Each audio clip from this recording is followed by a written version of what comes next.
السلام علیکم ورحمۃ اللہ وبرکاتہ۔ آپ دیکھ رہے ہیں مفتی محمود آفیشیل کو۔ آج ایک نئی ویڈیو نئے ٹاپک پر لے کر آپ کے سامنے آئے ہیں۔ مؤذن کی اللہ کے رسول نے بڑی فضیلت بیان فرمائی۔ جو اذان دیتا ہے مسجد کے اندر اور لوگوں کو اللہ کی طرف بلاتا ہے اسے مؤذن کہتے ہیں، اور مؤذن کی رسول اللہ صلی اللہ علیہ وآلہ وسلم نے بڑی فضیلت بیان کی ہے۔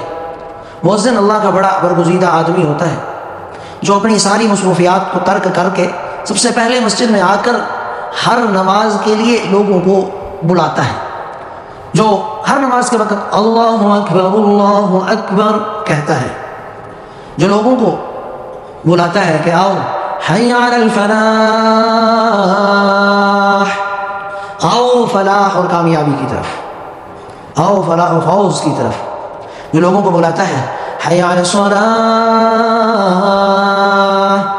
آؤ نماز کی طرف، آؤ اللہ کی طرف، جو لوگوں کو بلاتا ہے اشہد ان لا الہ الا اللہ، جو رب العالمین کی توحید کی سزا دیتا ہے، جو اللہ کی توحید کو بیان کرتا ہے، جو توحید کی صدا دیتا ہے، توحید کو پکارتا ہے، جو رسول عربی علیہ السلام کی رسالت کو بیان کرتا ہے۔ سرکار دو عالم علیہ السلام نے مؤذنین کی فضیلت کو بیان کرتے ہوئے فرمایا کہ اطول الناس اعناقا یوم القیامت المؤذنون، قیامت کے دن سب سے بلند گردن، سب سے اونچی گردن مؤذن کی ہوگی۔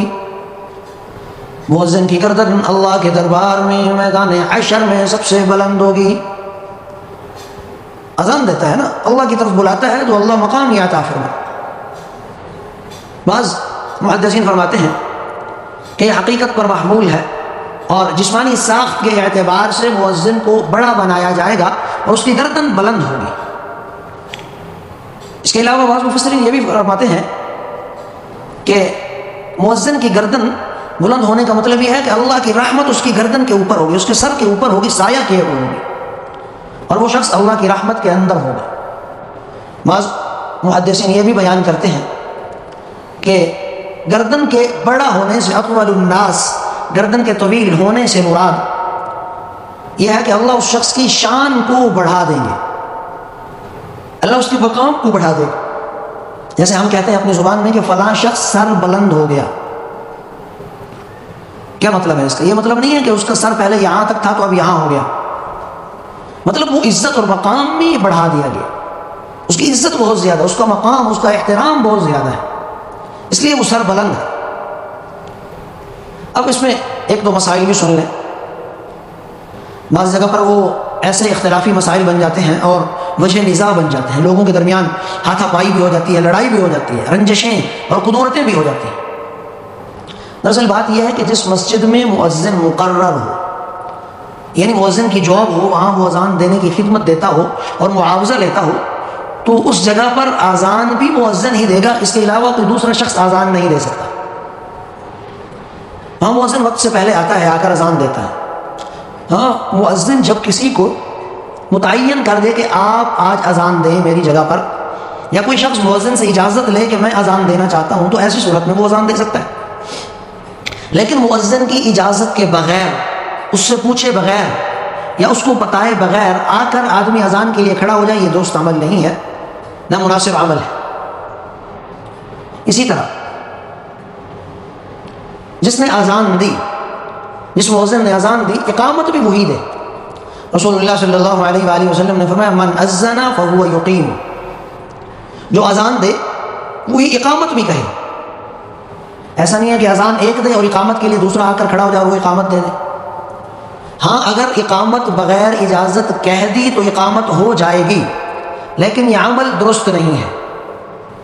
جس نے اذان دی بہتر اور افضل عمل یہ ہے کہ اقامت بھی وہی کہے۔ ہاں اگر دوسرے شخص نے، کسی اور آدمی نے آ کر مؤذن سے اجازت مانگ لی کہ اقامت کی مجھے اجازت دیں، اور مؤذن نے اجازت دے دی، تو ایسی صورت میں وہ دوسرا شخص اقامت دے سکتا ہے، اس کی اقامت درست ہو جائے۔ بصورت دیگر جس نے اذان دی اقامت بھی وہی دے، اس لیے کہ اللہ کے رسول کی حدیث ہے کہ اذان والا زیادہ حقدار ہے اقامت کہنے کا۔ وہ وقت سے پہلے آیا، اس نے اپنی مصروفیات ترک کی ہیں۔ اگر آپ نے اذان دینی ہے یا آپ نے اقامت کہنی ہے تو پھر آپ وقت سے پہلے آ جائیں، اگر آپ اذان دیں اور اذان کے بعد آپ اقامت کریں جب نماز کا وقت ہو۔ بعض لوگ بالکل آخری 1 منٹ میں آتے ہیں، ان کے مقابلے میں ایک مؤذن 20 منٹ پہلے آتا ہے، وہ آ کر مسجد کو کھولتا ہے، اذان دیتا ہے۔ ادھر سے ایک آدمی آخری منٹ میں آتا ہے اور آ کر جب امام مصلی پر جاتا ہے، لوگ کھڑے ہوتے ہیں، وہ فوراً کھڑے ہو کر اقامت شروع کر دیتے ہیں۔ یہ نامناسب عمل ہے، درست عمل نہیں ہے، اس سے مؤذن کی حق تلفی ہوتی ہے، یہ حقوق العباد کا معاملہ ہے۔ اللہ رب العزت ہمیں ان چھوٹی چھوٹی کوتاہیوں سے محفوظ فرمائے۔ وآخر دعوانا الحمد للہ رب العالمین۔